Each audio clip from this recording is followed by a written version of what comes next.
Bismillahirrahmanirrahim. Assalamualaikum warahmatullahi wabarakatuh. Alhamdulillah wassalatu wassalamu ala Rasulillah wa ala alihi wa sahbihi wa mawalah. Amma ba'du. Baiklah, kami dari kelompok 8 mata kuliah Metode Istinbat Hukum Islam yang dibimbing oleh Bapak Dr. Zainal Azwar MAG akan menjelaskan materi mengenai AM. Bismillahirrahmanirrahim. Baiklah, saya Salsabila Azhara, NIM 2013010133 akan membacakan materi pertama, yaitu mengenai pengertian AM menurut para ahli. Secara bahasa, AM berarti umum, sedangkan secara istilah AM ialah suatu lafaz yang menunjukkan suatu makna yang mencakup seluruh satuan yang tidak terbatas dalam jumlah tertentu. Para ulama usul fikih memberikan definisi AM antara lain sebagai berikut. Yang pertama yaitu menurut ulama Hanafiyah adalah setiap lafaz yang mencakup banyak, baik secara lafaz maupun makna.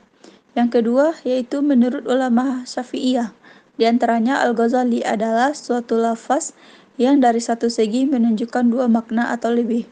Yang ketiga yaitu menurut Al-Basdawi adalah lafaz yang mencakup semua yang cocok untuk lafaz tersebut dengan satu kata.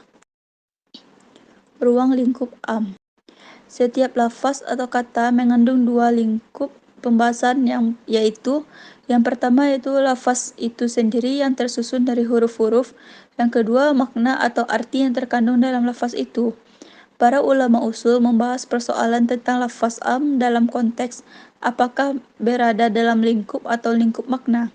Yang pertama itu jumhur ulama berpendapat bahwa am itu pada hakikatnya berada dalam lingkup lafaz, karena ia menunjukkan pengertian-pengertian yang terkandung di dalamnya. Kalau kita bicara tentang am, berarti kita bicara tentang lafaz, bukan tentang makna. Kita dapat mengatakan lafaz ini am dan tidak dapat mengatakan maknanya am. Hal ini berlaku pula pada lafaz khusus, mutlak dan muqayyad. Yang kedua yaitu jumhur ulama berpendapat bahwa lafaz am dapat juga digunakan untuk makna, namun penggunaan untuk makna itu hanya secara majazi, bukan dalam penggunaan yang sebenarnya, sebab kalau ia hakikatnya untuk makna, tentu akan berlaku untuk setiap makna. Yang ketiga yaitu Khad Abdul Wahab berpendapat bahwa tidak ada yang dapat dikaitkan kepada am kecuali lafaz. Yang keempat itu Asy-Syarqisi dalam kalangan ulama Hanafi berpendapat bahwa am tidak dapat digunakan pada makna kecuali bila penggunaannya hanya secara majaz, karenanya perlu penjelasan untuk itu. Yang kelima yaitu segolongan ulama Irak berpendapat bahwa am itu dapat digunakan untuk perbuatan hukum, dalam arti menggunakan ucapan pada umumnya kitab meskipun tidak ada sasaran akhirnya. Baiklah, saya Muhammad Taufik dengan NIM 2013010128 melanjutkan poin selanjutnya, yakni poin C mengenai bentuk-bentuk lafaz am. Bentuk-bentuk lafaz am sebagai berikut. Pertama, lafaz kullun. Kullun itu artinya semuanya atau seluruhnya, berarti mencakup seluruhnya. Maka ketika suatu lafaz didahului dengan kullun, maka dicakup semuanya. Yang selanjutnya lafaz jami'un. Jami'un itu artinya seluruhnya atau mencakup semuanya. Yang selanjutnya lafaz ma'syar. Itu sama juga artinya dengan seluruhnya, mencakup semuanya. Yang terakhir lafaz kaffah. Itu sama juga artinya dengan seluruhnya atau mencakup semuanya. Yang selanjutnya poin yang D, lafaz-lafaz yang berarti am.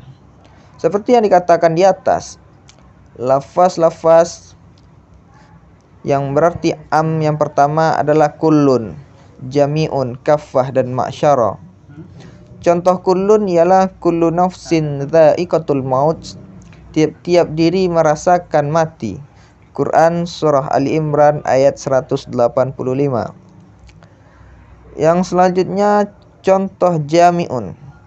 Huwallazi khalaqalakum ma fil ardi jami'a. Dialah Allah yang menciptakan segala apa yang ada di bumi untukmu.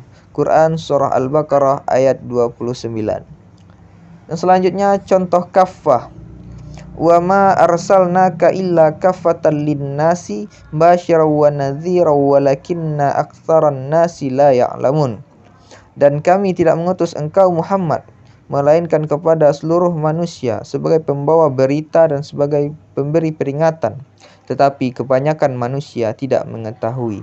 Quran Surah Saba ayat 28. Terakhir contoh ma'syara. Ya ma'syaral jinni wal insi alam ya'tikum rasulun minkum yaqussuna alaikum ayati wa yunzirunakum liqa'a yaumikum hadza. Hai sekalian jin dan manusia, tidaklah sampai kepadamu utusan-utusan yang menceritakan ayatku kepadamu serta menakuti kamu akan pertemuan hari ini. Quran Surah Al-An'am ayat 130. Baiklah, saya Doris Andika Rahman dengan NIM 2013010084 akan melanjutkan pembahasannya. Selanjutnya yaitu poin E, macam-macam lafaz am. Secara garis besar lafaz am itu terbagi menjadi 3 bagian, yaitu yang pertama lafaz am yang tidak ada dalil yang secara rinci mentakhsisnya. Contohnya, setiap yang bernyawa pasti akan mati. Quran Surah Ali Imran ayat 185. Kedua, lafaz am yang ada dalil yang mentakhsisnya. Contoh, semua manusia merugi kecuali manusia yang beriman. Quran Surah Al-Asr ayat 2-3.